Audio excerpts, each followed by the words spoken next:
Berdiam di dalam rumahmu, satu hal yang ku pinta, menikmati baik-Mu Tuhan, lebih baik satu hari di pelataranmu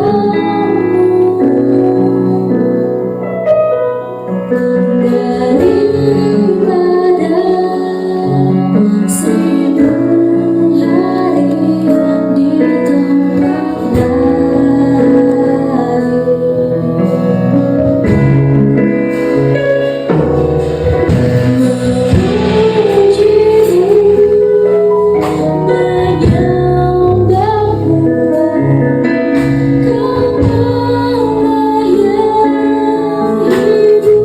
dan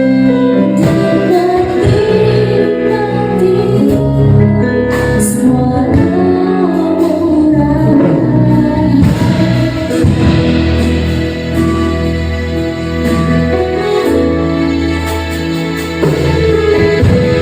Satu hal yang ku rindu,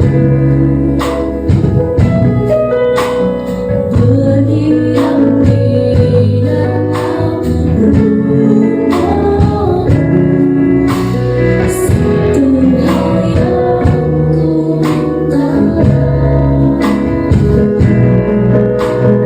menikmati baik-Mu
Shalom anak-anak muda yang terkasih dalam nama Tuhan Yesus. Pada sore hari ini kita bertemu kembali dalam ibadah Raya Yud CKI Haka Kota. Hari ini saya berada di kota Samarinda. Saya membagikan firman Tuhan buat anak-anak muda dimanapun engkau berada pada sore hari ini. Sebelumnya Mari kita berdoa. Bapa, terima kasih yang ada dalam surga. Puji syukur kami ucapkan kepada Tuhan, berkat penyertaan Tuhan dan perlindungan Tuhan. Maka pada hari ini Tuhan, kami dapat melakukan ibadah raya bersama-sama di tempat ini. Terima kasih Bapa dalam surga. Terima kasih Tuhan Yesus. Dalam nama Tuhan kami mengucap syukur dan berdoa. Haleluya. Amin. Shalom anak-anak muda dimanapun pada sore hari ini berada. Pada hari ini saya membagikan satu firman Tuhan dari tema gereja kita mengenai tentang transformasi, tentang perubahan. Pada hari ini saya membagikan dengan judul tema kita pada sore hari ini, merubah atau dirubah. Yang percaya katakan amin. Sekali lagi saya ulangi, merubah atau dirubah. Oke? Anak-anak muda dimanapun Anda berada, perubahan itu tidak bisa dihindari. Tapi perubahan itu konstan. Perubahan itu selalu terus-menerus terjadi. Sehingga tiba pada titiknya perubahan itu apa yang kita harapkan bisa berubah. Bisa juga tidak berubah dan bisa juga berubah. Kalau kita mau lihat kalimat di atas itu tentang perubahan yang tidak bisa dihindari, ya, kalimat singkat di atas ini menyatakan sebuah fakta kehidupan bahwa selalu ada perubahan. Setiap kita pasti akan mengalami perubahan. Namun anak muda dimanapun engkau berada, pada faktanya apakah diri kita yang merubah diri kita atau dirubah oleh keadaan yang ada? Ya, apakah faktanya adalah kita yang merubah keadaan, apa diri kita yang dirubah oleh keadaan? Perubahan itu mungkin terkadang ke arah yang lebih baik atau sebaiknya ke arah yang lebih buruk. Perubahan dengan waktu singkat mungkin atau bisa dikatakan secara bertahap. Ya. Bahkan Paulus menasihatkan di Roma 12 ayat 2, ya. Roma 12 ayat 2a, Paulus mengingatkan kita adalah janganlah kamu menjadi serupa dengan dunia ini, tetapi berubahlah oleh pembaruan budimu. Ya, firman Tuhan sangat tegas dikatakan, janganlah engkau serupa dengan dunia ini, tetapi berubahlah oleh pembaruan budimu.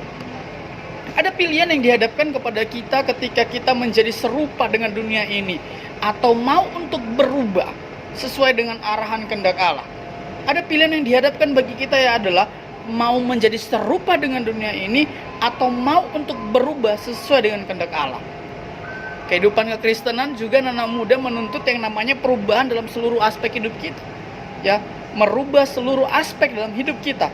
Yang Tuhan mau adalah kita merubah seluruh aspek dalam hidup kita. Coba kita buka teman-teman anak-anak muda dimanapun engkau berada dari Efesus 4 ayat 21. Ya, dari Efesus 4 ayat 21.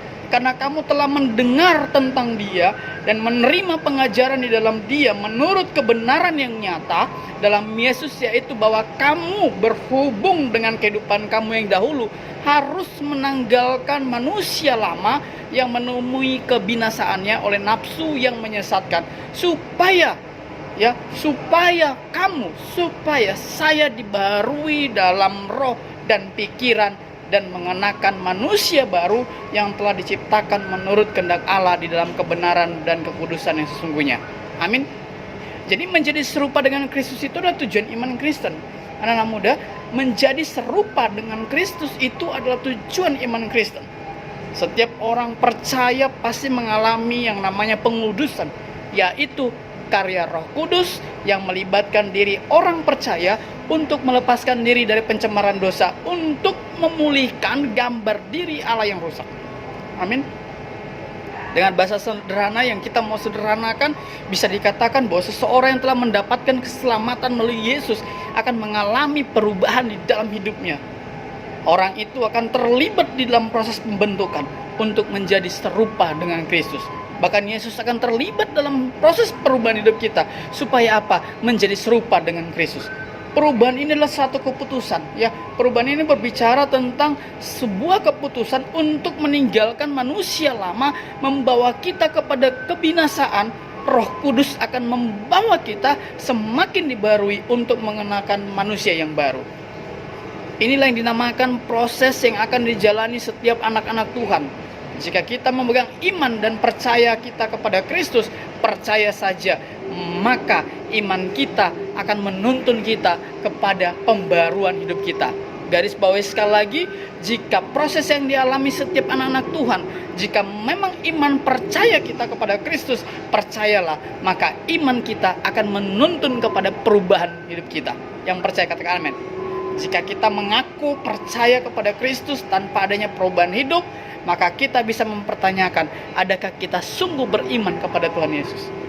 Jika kita mengaku percaya kepada Kristus tanpa adanya perubahan hidup, saya ulangi sekali lagi anak muda, jika kamu mengaku bahwa kamu percaya kepada Kristus tanpa adanya perubahan hidup, itu bisa dipertanyakan, adakah kita sungguh beriman kepada Tuhan Yesus?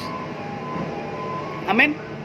Sebagai orang yang telah percaya dan bertobat perlu melakukan perubahan secara menyeluruh dalam hidupnya untuk menuju kehidupan baru di dalam Kristus. Yang percaya katakan amin. Perubahan-perubahan apa aja yang harus kita ubah di dalam hidup kita sebagai orang percaya dan bertobat, perlu kita lakukan perubahan dalam menyeluruh hidup kita menuju kehidupan baru di dalam Kristus. Yang pertama saya mau bagikan anak muda, perubahan pola pikir. Amin. Perubahan pola pikir. Perubahan pola pikir ini berbicara ketika kita menyelaraskan pikiran kita sesuai dengan kebenaran firman Allah dalam kehidupan kita. Perubahan pola pikir ini berbicara ketika kita mulai menyelaraskan pikiran kita sesuai dengan kehidupan firman Allah di dalam kehidupan kita. Roh Kudus akan menyatakan kebenarannya dan menyatakan kepada diri kita hal-hal apa yang tidak berkenan kepada Allah. Sadar atau tidak sadar, dunia ini membentuk pola pikir kita mulai dari kita kecil. Ada nilai-nilai yang kita tanam dalam pikiran kita yang akan menentukan pilihan dan keputusan kita. Rubah pola pikir kita. Karena apa? Kebenaran akan firman Tuhan yang akan mengubah pola pikir kita. Karena apa? Kita sudah cukup lama hidup di dunia ini. Karena apa? Dunia ini yang bisa merubah, sadar tidak sadar, dunia sudah membentuk pola pikir kita mulai dari kita kecil sampai kita dewasa sekarang.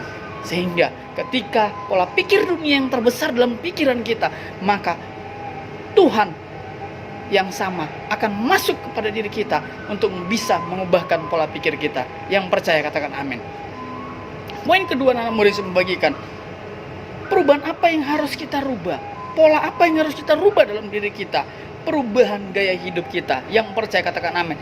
Perubahan gaya hidup, ya, artinya adalah mengenakan manusia baru, bukan hanya sekedar sebutan atau gaya bahasa baru dari Rasul Paulus, namun mengenakan manusia baru berbicara mengenai bagaimana kehidupan kita, gaya hidup kita harus berubah. Perubahan gaya hidup adalah wujud dari perubahan cara berpikir. Ketika firman Tuhan kita bisa terima dalam hidup kita, kita menyadarinya secara emosional ada keinginan untuk berubah. Dan dengan pertolongan Tuhan akan terwujud dari sikap dan tindakan kita. Maka perubahan gaya hidup kita akan berubah. Tetapi saya mau bagikan, pikiran yang sia-sia, pikiran negatif akan berbuah kecemasan, keraguan, ketakutan, dan kelemahan. Pikiran adalah medan peperangan. Saya mau bagikan sekali lagi. Pikiran yang ada dalam diri kita ini adalah medan peperangan. Kalau kita biarkan pikiran kita dipenuhi dengan hal-hal yang buruk, maka kita akan cenderung melakukan seperti apa yang kita telah pikirkan. Kalau kita memikirkan sesuatu yang baik tentang Tuhan, maka secara tidak langsung pola pikir kita akan cenderung seperti apa yang telah kita pikirkan. Yang percaya katakan amin. Pikiran kita, saya mau bagikan, pikiran kita harus diselaraskan dengan cara Allah, yaitu dengan membaca firman Tuhan setiap hari, dengan menyembah Tuhan setiap hari, dengan berdoa setiap hari. Itulah gaya hidup seorang anak Kristen, merubah pola pikirnya menjadi pola pikir yang baik di dalam Tuhan. Karena apa? Kalau pikiran kita dipenuhi dan selaras dengan firman Allah dan selalu menyembah Tuhan dan selalu berdoa, percayalah akan ada pengharapan dan kekuatan di dalamnya. Yang percaya katakan amin. Mari kita ambil anak-anak muda, Stadium JKIHK Kota, anak-anak muda dimanapun engkau berada, kita harus berkomitmen pada sore hari ini. Ya, pilihlah untuk berubah sesuai dengan firman Allah. Ambil satu komitmen. Ya, kita buat status kita pada sore hari ini.